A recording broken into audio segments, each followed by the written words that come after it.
इस वीडियो में आपको पता चलेगा कि अब रज़ा लाइब्रेरी का नाम बदलकर रज़ा लाइब्रेरी एवं म्यूज़ियम हो गया है। इसके साथ ही आनंदीबेन पटेल ने जो जो अनाउंस की हैं रज़ा लाइब्रेरी के बारे में वो सब सुनेंगे। उन्होंने वर्चुअल माध्यम से मीटिंग की थी जिसको आगे मैं आपको बताऊंगा। इसके अलावा विकास प्राधिकरणों ने जिस तरह से लूट कहते हैं मचा रखी है, एक सुनियोजित लूट है, उसको लेकर एक सुप्रीम कोर्ट के वकील ने जो कुछ बातें कही हैं वो आप ज़रूर सुनिए जो आपके काम की हैं। ज्योति मौर्य प्रकरण पूरे देश में प्रचलित है, लेकिन आपको जानते हैं कि उनके प्रेमी को सस्पेंड कर दिया गया है जो होमगार्ड कमांडेंट हैं, उसके बारे में भी आप इसमें देखेंगे। और उसके बाद अंत में आप इसमें देखेंगे शाहरुख खान पठान से अब हो गए जवान। उन्होंने पठान में जिस तरह से कारनामे अंजाम दिए, उनकी फ़िल्म ने कारनामे अंजाम दिए। अब उनकी नई फिल्म जो जवान आ रही है उसने कहते हैं कि पठान से भी ज़्यादा कारनामे अंजाम देगी वो, और उसके डेब्यू को लेकर के लोग बहुत ही ज़्यादा उत्सुक हैं और बहुत ज़्यादा खुश हैं। जिन लोगों ने उसको रेशेस देखे हैं उससे उनको लगता है कि पठान से भी ज़्यादा दोस्तों, मैं आरिफ खान एक बार फिर क्राइम एक्सपोजर न्यूज़ रूम से आपके सामने नए मुद्दों और ताज़ा खबरों के साथ।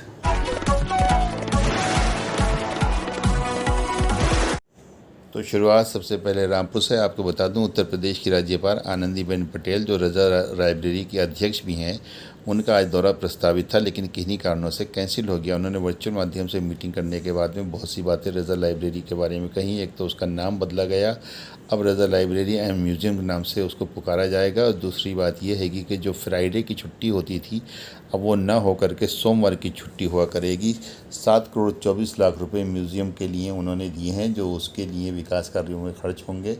इसको लेकर के पूरी बोर्ड की एक बैठक हुई है जिसमें अध्यक्ष के तौर पर जो उपाध्यक्ष होते हैं वो डीएम होते हैं, और डीएम साहब ने उन्होंने शिरकत करी। और अध्यक्ष जो थी वो उसकी रज़ा लाइब्रेरी की आनंदीबेन पटेल हैं जिन्होंने लखनऊ से वर्चुअल माध्यम से शिरकत करी। उसके अलावा आकाश सक्सेना और दूसरे तमाम अधिकारी भी यहाँ पर मौजूद रहे। और एक तरह से कहा जा सकता है कि ये एक बहुत कामयाब मीटिंग रही है, क्योंकि जिस तरह से रज़ा लाइब्रेरी को विकास के लिए, उसकी उन्नति के लिए जितना पैसा अब दिया गया है, इससे काफ़ी विकास और उन्नति होना उसका संभावित है। अब इसकी बात देखिए वो खबर जिसका आपको बेचैनी से इंतजार है। अश्विनी उपाध्याय ने खोली प्राधिकरण की पोल, शहरी लूट तंत्र पर कार्रवाई की मांग, सीएम योगी और पीएम मोदी से गुहार, शहरी लूट तंत्र को रोके सरकार। शहरों में जमीन लेकर घर बनाना इन दिनों मुश्किल होता जा रहा है, जबकि गांव में आज भी जमीन लेकर सपनों का आशियाना बनाना बेहद आसान है। शहरों में डीलर से लेकर प्राधिकरण तक में घूसखोरी चलती है।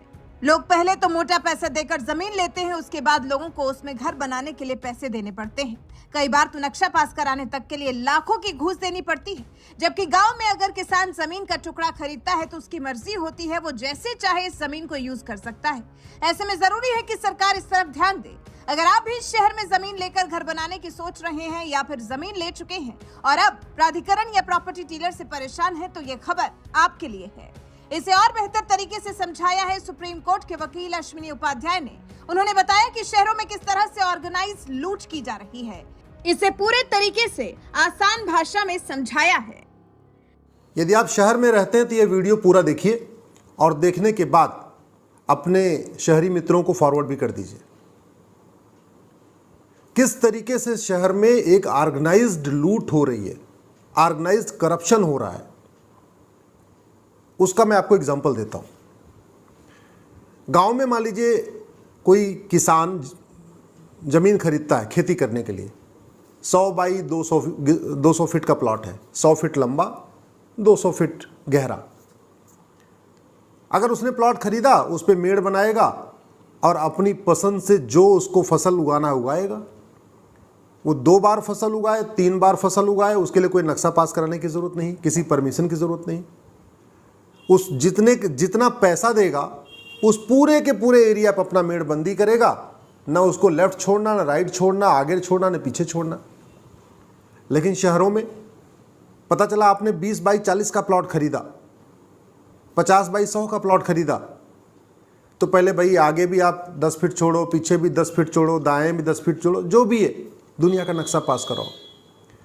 और इतना आपके ऊपर लिमिटेशन डाल दी जाएगी कि आपको फर्जी नक्शा पास कराना पड़ेगा। फर्जी नक्शा का मतलब कागजों के लिए एक अलग नक्शा बनवाना पड़ेगा, एक्चुअल में एक अलग नक्शा बनवाना पड़ेगा। जो कागजों वाला नक्शा है उसके हिसाब से आप मकान बना ही नहीं सकते। उसमें इतना ज़्यादा छुड़वा दिया जाएगा आपसे कि पता चला आपकी 30% ज़मीन तो छूट उसी में चली जाएगी, खाली चली जाएगी। फिर आप क्या करेंगे? मजबूरी में नक्शा दूसरा पास होगा और एक्चुअल में आप दूसरा बनवाएंगे। जब एक्चुअल में दूसरा बनवाएंगे तो चाहे वो एडीए हो, चाहे जेडीए हो, चाहे हुड्डा हो, चाहे महाडा हो, जहाँ जहाँ अलग अलग अथॉरिटी है, उसका कर्मचारी आएगा और कहेगा जी आपने नक्शा तो गलत, आपने जो नक्शा पास कराया है उसके आप ज़्यादा बना रहे हो। अरे भाई, पैसा हमारा, प्लॉट हमारा, तुम कौन होते हो नक्शा पास करने वाले? गांव में किसी की हिम्मत है जाके कि किसान को कह दे कि भाई तुम्हारा ये खेत है, इसमें 10 फीट आगे छोड़ो, 10 फीट पीछे छोड़ो? किसी की हिम्मत है किसान से कह दे कि नहीं अभी मटर मत पैदा करो, इसमें भी चना मत पैदा करो, इसमें गेहूं मत पैदा करो? जब गांव में किसान से हिम्मत नहीं होती है, वहां कोई नक्शा पास नहीं कराना है, तो शहर में क्यों पास कराना? हाँ, आप अगर ये कहते हो कि भाई आपका 100 बाई 200 का प्लॉट है तो आपका जो छज्जा बाहर नहीं आना चाहिए, ये बात समझ में आती है। आप ये कह दो आपका रैंप बाहर नहीं आना चाहिए, बात समझ में आती है। आप ये कह दो कि भाई रेन वाटर हार्वेस्टिंग जरूर आपको इसमें व्यवस्था करनी है, ठीक है, ये भी अच्छी बात है। पानी की बचत होनी चाहिए। जो बारिश का पानी है उसको अपना डाल दिया, वो अपना नीचे चला गया, उससे वाटर लेवल बढ़ेगा, ये बात भी समझ में आती है। आपको अगर ये कहना है कि भाई सड़क पे गाड़ी पार्क नहीं होनी चाहिए, तो ठीक है, हम ग्राउंड फ्लोर अपना पूरा खाली रखेंगे, वहाँ गाड़ियाँ खड़ी होंगी, ये भी बात समझ में आती है। आप अगर कहते हो कि मकान सुरक्षित होना चाहिए, इसलिए आपका पिलर इतना मोटा होना चाहिए, उसमें सरिया इतनी पड़नी चाहिए, सीमेंट बालू का रेशियो ये होना चाहिए जिससे मकान न गिरे, ये बात भी समझ में आती है। लेकिन आगे छोड़ना, पीछे छोड़ना, दाएं छोड़ना, बाएं छोड़ना, अरे जब प्लॉट हमारा है तो नक्शा आपका क्यों होना चाहिए? आप कौन होते हैं नक्शा पास करने वाले? जब आपने प्लॉट को बेच दिया, चाहे वो गाजियाबाद डेवलपमेंट अथॉरिटी हो, चाहे वो दिल्ली में डीडीए हो, हरियाणा में हुड्डा हो, जयपुर में जेडीए हो, इलाहाबाद में एडीए हो, वाराणसी में वीडीए हो, कानपुर में केडीए हो, लखनऊ में एलडीए हो, जो भी, ऐसे पटना में भी, हर शहरों में अपना एक डेवलपमेंट अथॉरिटी होती है। वो नक्शे उसका उस प्लॉट पे जब उसने प्लॉट को बेच दिया और वो प्लॉट का म्यूटेशन हो गया, खरीदार ने प्लॉट खरीद लिया, तो उस प्लॉट का मालिक तो खरीदार हो गया ना। तो उसको इस बात की छूट मिलनी चाहिए ना कि अपनी पसंद का अपना मकान बनाए हो। उसमें अथॉरिटी का क्या काम है? और अगर इतना ही करना है कि भाई ठीक है, जो नक्शा हमसे पास कराओ, तो फिर नक्शा पास करने के बाद 1 लाख रुपए दे के फिर उसको छज्जा क्यों बढ़वा देते हो? इसका मतलब ये भ्रष्टाचार करने के लिए नक्शा पास कराया जा रहा है। नक्शा ऐसा बनवाया जाता है, ऐसा मजबूर किया जाता है नक्शा पास बनाने के लिए कि वो नक्शे पे आप बना ही नहीं पाओ, और जब बना न पाओ तो फिर आपको अपराधी बना दिया जाए। मतलब पैसा आपने खर्च किया प्लॉट खरीदने में।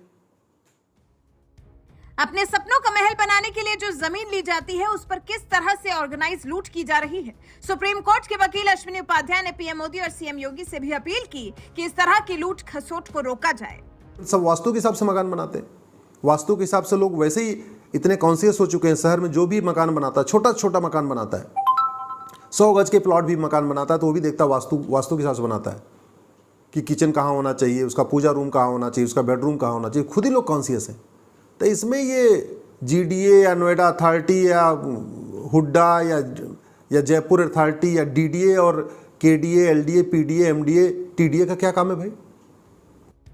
तो सुना आपने कि कैसे शहरों में ये प्राधिकरण लोगों की जेब पर डाका डाल रहे हैं, जबकि गांव में ऐसा नहीं है। ऐसे में बेहद जरूरत है सतर्क होने की, और साथ ही साथ सरकार को भी इस तरफ ध्यान देने की जरूरत है। 1 महीने से एक लव स्टोरी खासी चर्चा में है। आपको बता दें कि ज्योति मौर्य और मनीष दुबे की लव स्टोरी इस वक्त सुर्खियों में है। इसके अलावा आलोक मौर्य, जो कि ज्योति मौर्य के पति हैं, वो भी लगातार चर्चाओं में बने हुए हैं। अब इसी बीच मनीष दुबे, जो कि ज्योति मौर्य के बॉयफ्रेंड हैं, उन पर बड़ी गाज गिरी है। दरअसल बरेली के एसडीएम ज्योति मौर्य की वजह से चर्चा में आए कमांडेंट होमगार्ड मनीष दुबे अब बुरे फंसे हैं और उन्हें तत्काल प्रभाव से निलंबित कर दिया गया है। जी हां, डीजी होमगार्ड उत्तर प्रदेश विजय कुमार मौर्य ने मनीष दुबे को तत्काल प्रभाव से सस्पेंड करने का आदेश जारी किया है। इसके अलावा विभागीय कार्रवाई शुरू करने का भी आदेश उन्होंने दे दिया है। गौरतलब है कि प्रयागराज के रहने वाले आलोक मौर्य ने पीसीएस अधिकारी जो कि उनकी पत्नी ज्योति मौर्य हैं, उन पर गंभीर आरोप लगाए थे।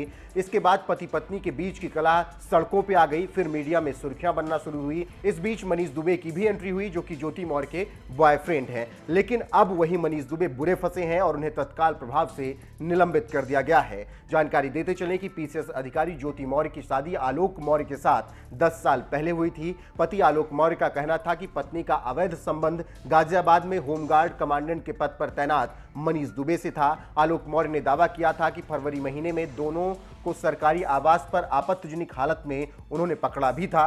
पत्नी ज्योति मौर्य ने पति पर धोखे से शादी करने और दहेज उत्पीड़न का आरोप भी लगाया। उन्होंने प्रयागराज के धूमनगंज थाने में शिकायत जिसके बाद दर्ज की। दोनों तरफ से आरोप प्रत्यारोप का सिलसिला लगातार चल रहा है, लेकिन इसी बीच मनीष दुबे पर बड़ी गाज गिरी है और उन्हें तत्काल प्रभाव से निलंबित कर दिया गया है। पति आलोक मौर्य ने बताया था कि चतुर्थ श्रेणी की नौकरी कर पत्नी को उच्च शिक्षा दिलाने में मदद की थी और अफसर बनने के बाद अब उसकी पत्नी उसे छोड़ना चाहती है। पति पत्नी और वो का विवाद लगातार इस वक्त सुर्खियों में बना और लखनऊ में खासकर इसकी लगातार चर्चा हो रही है। एसडीएम ज्योति मौर्य ने उच्च अधिकारियों के सामने अपनी सफाई भी पेश की। शासन की तरफ से मामले की जांच का जिम्मा प्रयागराज डीआईजी होमगार्ड को सौंपा गया। जांच रिपोर्ट में पति आलोक मौर्य के लगाए गए आरोप सही पाए गए। प्रयागराज डीआईजी होमगार्ड की रिपोर्ट के आधार पर मनीष दुबे को अब सस्पेंड करने का आदेश जारी कर दिया गया है। सबूतों के आधार पर डीजी होमगार्ड विजय कुमार मौर्य ने मनीष दुबे पर कार्रवाई करने का भी आदेश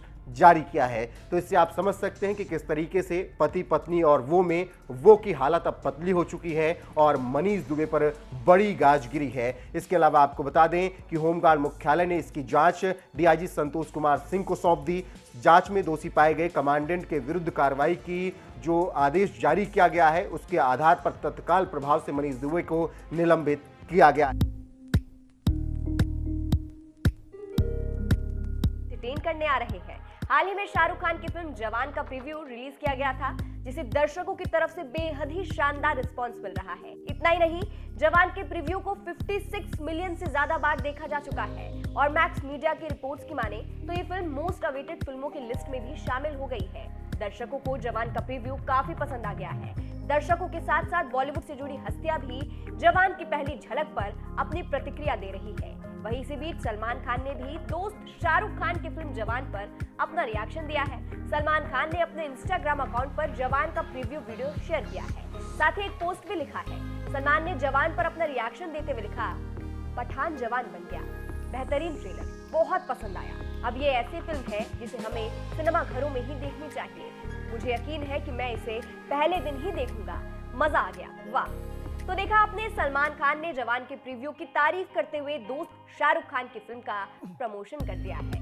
बता दें कि फिल्म जवान का डायरेक्शन साउथ के जाने माने डायरेक्टर एटली कुमार ने किया है। फिल्म में शाहरुख के अलावा साउथ एक्ट्रेस नयनतारा, सानिया मल्होत्रा, विजय सेतुपति और प्रियामनी अहम रोल में दिखाई देने वाली है। इसके अलावा फिल्म में दीपिका पादुकोण भी कैमियो करती दिखाई देंगी। बता दें कि जवान एक पैन इंडिया फिल्म है जिसे हिंदी के साथ साथ तेलुगु और तमिल भाषा में भी रिलीज किया गया है। 200 करोड़ के बजट में बनी इस फिल्म में शाहरुख खान धुआंधार एक्शन करते हुए दिखाई देने वाले हैं। पठान के ब्लॉकबस्टर होने के बाद से ही दर्शकों में शाहरुख की फिल्म जवान को लेकर क्रेज देखने को मिल रहा है। बता दें कि शाहरुख की फिल्म पठान में सलमान खान कैमियो करते दिखाई दिए थे। वहीं अब सुनने में आ रहा है कि जवान में भी सलमान खान कैमियो करते नजर आ सकते हैं। बताया जा रहा है कि फिल्म में शाहरुख डबल रोल में दिखाई दे सकते हैं। फिल्म में वो बाप और बेटे के रोल में दिखाई देंगे। फिल्म में शाहरुख बाल्ड लुक में भी दिखाई दिए थे। ऐसे में कयास तो ये भी लगाए जा रहे हैं कि एक्टर फिल्म में हीरो और विलेन दोनों किरदार में दिखाई देने वाले हैं। वीडियो अगर पसंद आई हो तो लाइक कीजिए, शेयर कीजिए और चैनल को ज़रूर सब्सक्राइब कीजिए ताकि डायरेक्ट नोटिफिकेशंस आप तक पहुंचते रहें।